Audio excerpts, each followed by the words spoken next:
जय भोले दोस्तों, स्वागत है आपका मेरे चैनल त्र्यंबक टैरो रीडिंग्स में। मेरा नाम है जैस्मिन। आज की रीडिंग का टॉपिक है फायर साइंस के लिए जनवरी 2021 के दिन कैसे बीतने वाले हैं। फायर साइंस के अंडर आते हैं मेष, सिंह और धनु राशि। एंड इसमें अभी आपके लाइफ में क्या फेस चल रहा है, आपको किस हिसाब से बिहेव करना चाहिए, आपका डिवाइन गाइडेंस क्या है, आपका एंजल मैसेज क्या है और टैरो क्या कहता है कि आपकी लाइफ में आगे कैसे चीज़ें होंगी। मैं एक एक करके आपको पहले टैरो कार्ड्स दिखाती हूँ और उनको मैं एक्सप्लेन करूँगी।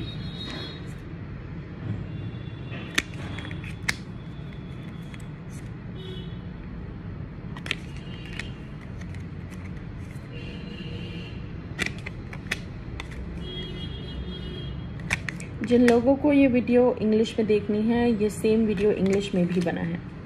शुरुआत करते हैं।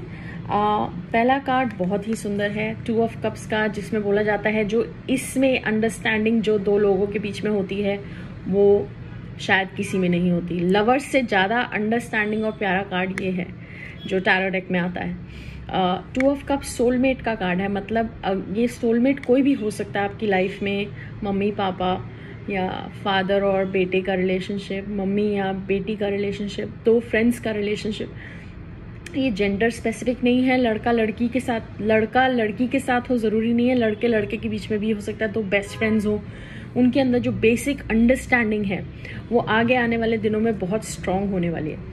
और जो लोग सिंगल हैं उनके लिए ये पॉजिटिव नोट भी है कि आगे हो सकता है आपकी लाइफ में किसी का आगमन होने वाला है, क्योंकि आपने बहुत टाइम से शायद इस चीज़ की वेट करी है। 9 ऑफ कप्स कार्ड होता है हमारे विश फुलफिलमेंट का, हमारी इच्छाएं पूरी होने का।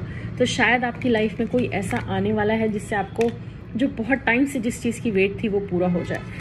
आपका जो नेक्स्ट कार्ड है उसमें ये है कि आप क्वीन ऑफ स्वॉर्ड्स की तरह रहेंगी, जैसे जो सारा टाइम कोई बुलशिट नहीं लेता किसी से। अगर किसी ने कुछ बोल दिया तो तुम एकदम से जवाब वापस देते हो कि मुझे ये नहीं पसंद। तो आप ऐसे मोड में थोड़ा सा रहेंगे।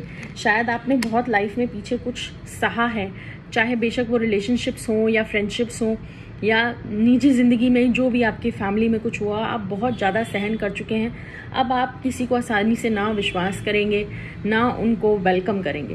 तो आप ऐसे मोड में थोड़ा रहेंगे, क्योंकि आपको शायद लगेगा कि आपने ही हमेशा हर चीज़ में बढ़ावा किया है, चाहे वो फ्रेंडशिप हो, फैमिली हो, रिलेशनशिप हो। ये भी मीनिंग हो सकता है इसका कि कहीं शायद आप किसी को गिफ्ट देने वाले हैं, आपका खर्चा होने वाला है, या आप अपने ऊपर किसी चीज़ के लिए स्पेंड करेंगे या किसी और को हेल्प करेंगे। हर्मिट कार्ड आ रहा है, इसका मतलब ये सोल सर्चिंग का कार्ड है। 9 नंबर का कार्ड है आपका। 9 नंबर का कार्ड 3 बार आया है इसमें।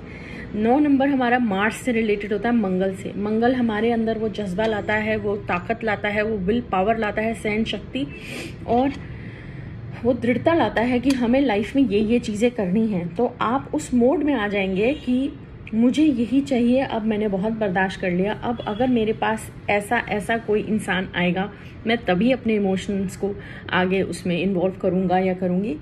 और इसमें ये आपका सुझाव का लास्ट कार्ड ये है 9 ऑफ पेंटिकल्स, अगेन 9। इसका मतलब ये है, चाहे आपकी लाइफ में कोई आने वाला है या नहीं आने वाला, आप अपने ऊपर कॉन्सेंट्रेट कीजिए, किसी और चीज़ से अपेक्षा मत रखिए, सिर्फ अपने आप को प्रायोरिटी बनाइए। अपने ऊपर थोड़े पैसे खर्चिए, अगर खर्चने हैं तो पार्लर जाओ, फ्रेंड्स से मिलो, अपने आप को खुश रखना इस वक्त आपका सबसे पहले ज़रूरी चीज़ होनी चाहिए आपके लिए। आप कौन से फेज ऑफ लाइफ में हैं इस टाइम? सपोर्ट और एंड ऑफ एन एरा। इस कार्ड का क्लियर मतलब है कि या तो आपको इस वक्त सपोर्ट की ज़रूरत है, आप शायद हनुमान बन के सारे काम कर चुके हैं अपनी लाइफ में। अभी मेरे को कोई बाल तंग कर रहा है, 1 second, it's coming on my face.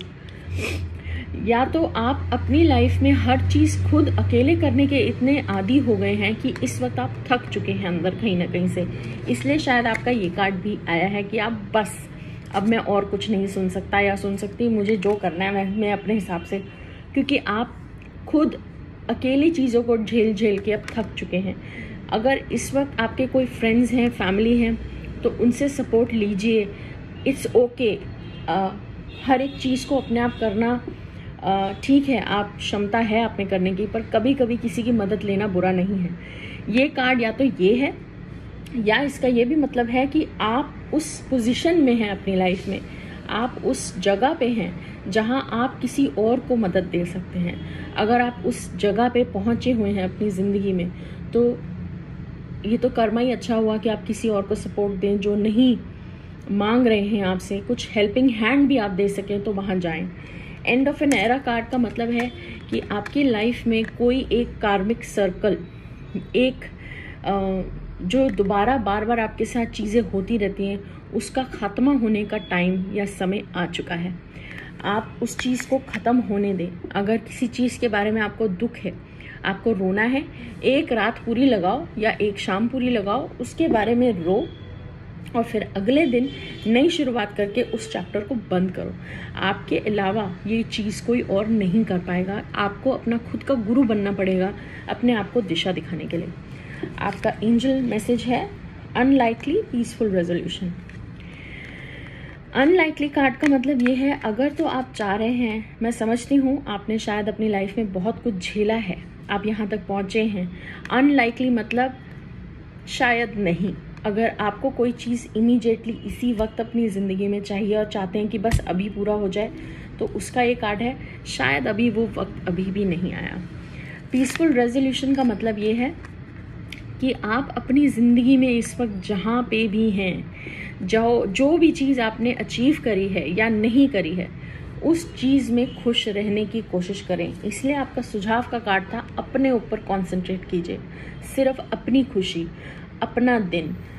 ये भी नहीं हो जाओ कि सेल्फिश हो जाओ कि बिल्कुल ही अपने आसपास वालों को भूल जाओ, बट ये समय है ग्रैटिट्यूड का, मतलब शुक्राना करने का भगवान का कि इससे भी बुरा हो सकता था, या आपसे भी कोई ऐसे लोग हैं जो अपनी ज़िंदगियों में इतने उलझे हुए हैं कि उनके पास वक्त ही नहीं है कि वो अपने साथ समय बिताएं।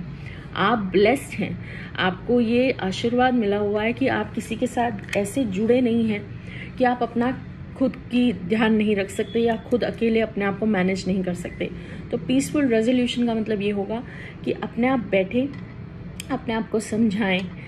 ये मेरे से या किसी और पंडित के कहने से नहीं होगा, आपको खुद को अपने आप को समझाना पड़ेगा कि मैं जैसी हूँ या जैसा हूँ, बहुतों से बहुत अच्छा हूँ और जहाँ हूँ बहुत अच्छे समय पे चल रहा हूँ। मेरे से और भी बुरे लोग हैं, जो पिछला साल गया है उसमें पेंडेमिक में लोगों की बहुत बुरी हालत हुई है, शायद आप उन बहुत लोगों से, करोड़ों लोगों से बहुत अच्छे हैं और बेहतर हैं। आपका रोमांटिक मैसेज है getting to know each other, romantic feelings. ये कार्ड बहुत ज़्यादा कॉम्प्लीमेंट करता है जो आपके ये दोनों कार्ड निकले थे टैरो में, कि शायद आपकी ज़िंदगी में किसी का आगमन होने वाला है, आपकी इच्छा पूर्ति होने वाली है। तो इसी के लिए ये एक्स्ट्रा मैसेज निकला है कि आप किसी को जाने पहचाने बगैर किसी भी कंक्लूजन पे मत भागना।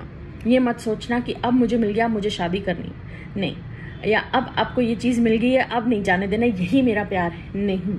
आप थोड़ा एक्सपीरियंस अभी तक काफ़ी ले चुके हैं कि आपको इतना सा तो पता लगेगा कि आपने इमीडिएट एक्शन लेना है या नहीं, तो थोड़ा धैर्य बना के चलिए। रोमांटिक फीलिंग्स आपको ज़रूर इस वक्त आएंगी, तो उसको थोड़ा सा कंट्रोल में रख के चलें। आपका डिवाइन मैसेज है एंसेस्टर स्पिरिट और कार्मा रिलीजिंग। ये दोनों कार्ड इकट्ठे आने इन अ वे इज आशीर्वाद है। आपके एंसेस्टर्स, जो आपके बड़े बुजुर्ग पूर्वज हैं, अगर उनमें से किसी की पिक्चरें आपके घरों में लगी हुई है, तो मेरी ये बेनती है आपसे कि आप उन पे अगरबत्ती, धूप, दिया, जोत जो भी कर सकते हैं उनके आगे जला के क्षमा याचना करके उनसे आशीर्वाद मांगे, क्योंकि इस वक्त शायद वो कहीं ना कहीं आपको आशीर्वाद देंगे और वो आपको नई शुरुआत में मदद ज़रूर करेंगे। इन चीज़ों के लिए एस्ट्रोलॉजी के लिए बहुत सारे उपाय भी बताए जाते हैं, जो पीपल के पेड़ में जल चढ़ाना। ये एस्ट्रोलॉजी की वीडियो नहीं है तो मैं ज़्यादा उसमें नहीं जाऊँगी। सिंपल बोलूँगी कि बेशक अगर आपके घर में कोई पिक्चर नहीं लगी तो एंसेस्टर्स तो सबके होते हैं, नहीं तो आपका जन्म होता ही नहीं। तो आप रात को सोने से पहले भी एक क्षमा याचना मांग सकते हैं या थैंक यू बोल सकते हैं कि आपने मुझे ये सब दिया, अब आगे भी आशीर्वाद दीजिए। ये कह के आप सोएंगे, वो भी आपका काम करेगा। आपका नेक्स्ट कार्ड है कार्मा रिलीजिंग। इसका मतलब ये है जो एक काल चक्र है जिसमें आप बार बार फंसते हो, आपकी कोई रिलेशनशिप शायद काम नहीं करी या आपने बहुत कुछ सहा है, उस चीज़ का ख़त्म होने का अब वक्त आ गया है। इसलिए शायद ये card end of an era भी आया है। तो आप फिक्र मत कीजिए, जो आपने अभी तक सहा है उसका शायद ये अंत है, पर शुक्राना करिए जहाँ हैं बहुतों से अच्छे हैं और इससे भी बुरा हो सकता था। आपका अलग मैसेज है golden opportunity, medicine woman. Golden opportunity अगर आप देखें, जो मैंने अभी 2 मिनट पहले बोला था कि आप जहाँ हैं जैसे हैं उस मोमेंट को, उस वक्त को, उस ब्लेसिंग को एंजॉय करें, ग्रैटिट्यूड रखिए, शुक्राना रखिए, क्योंकि आप इसे देखिए, ये इन द मोमेंट है, ये नदी में है और अपने आप के अंदर ही मस्त है, बाहर क्या हो रहा है नॉट बॉदर्ड। अपने ऊपर ही कंसंट्रेशन करिए।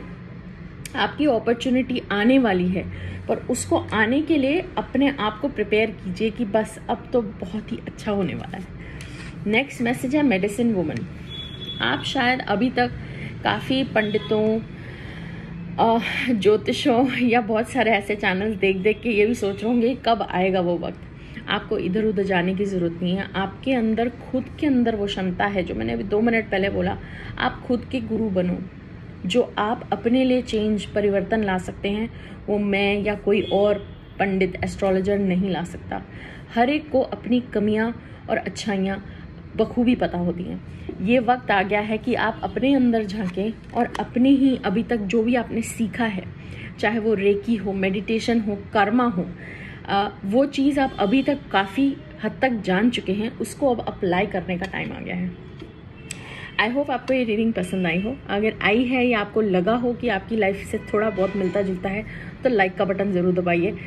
मेरे को थोड़ा प्रोत्साहन मिलता है कि मैं आगे भी और वीडियोस बनाती रहूँ टाइमली, नहीं तो फिर मैं भी डल होके बैठ जाती हूँ। तो आशा करती हूँ आपको ये वीडियो पसंद आया हो। टिल नेक्स्ट टाइम, जय भोले।